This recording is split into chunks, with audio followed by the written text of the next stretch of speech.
اور دیوار پر بیٹھے ہوئے مرغے نے بھی اذان بلند کر دی.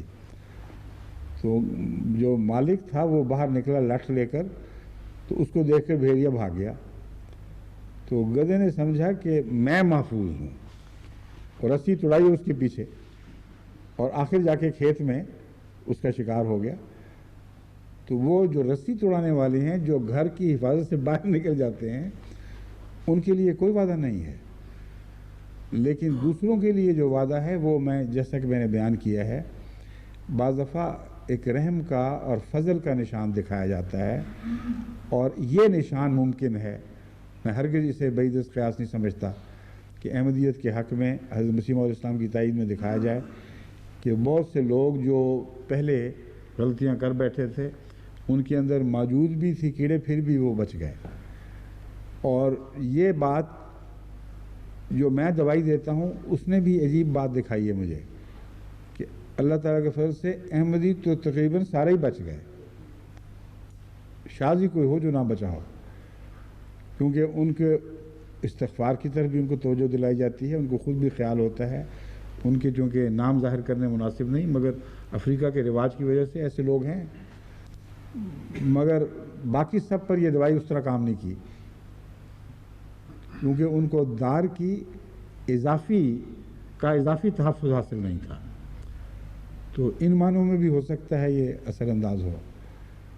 مگر احمدی دنیا کے متعلق چونکہ ہمارا یہ ایمان ہے کہ اللہ کے فضل سے ان میں سے اکثریت تقویٰ کے زندگی بسر کرتے ہیں اور ادار میں داخل ہیں, اس پہلو سے ایسے سارے ملکوں میں جہاں واقعتاً جماعت ادار میں داخل ہوگی وہاں یہ امتیازی نشان تو خود بخود نظر آنا شروع ہو جائے گا.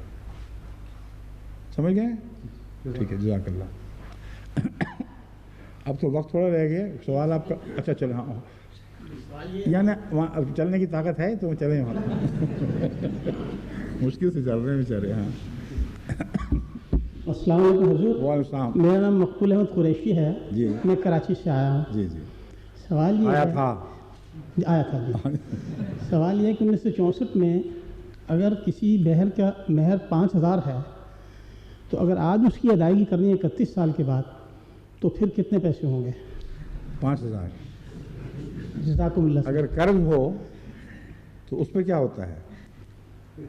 وہ بھی اتنا ہی رہتا. ٹھیک ہے, بس پھر یہ قرض ہے آپ کے اوپر. میں نے اپنی بیٹی کو لیکن اگر بیوی نے مطالبہ کر دیا ہو جی جی اور آپ نے نہ دیا پھر مارے گئے. بہرحال اب آپ کا میں کوٹ کروں گا. جزاکم اللہ. السلام علیکم. اعوذ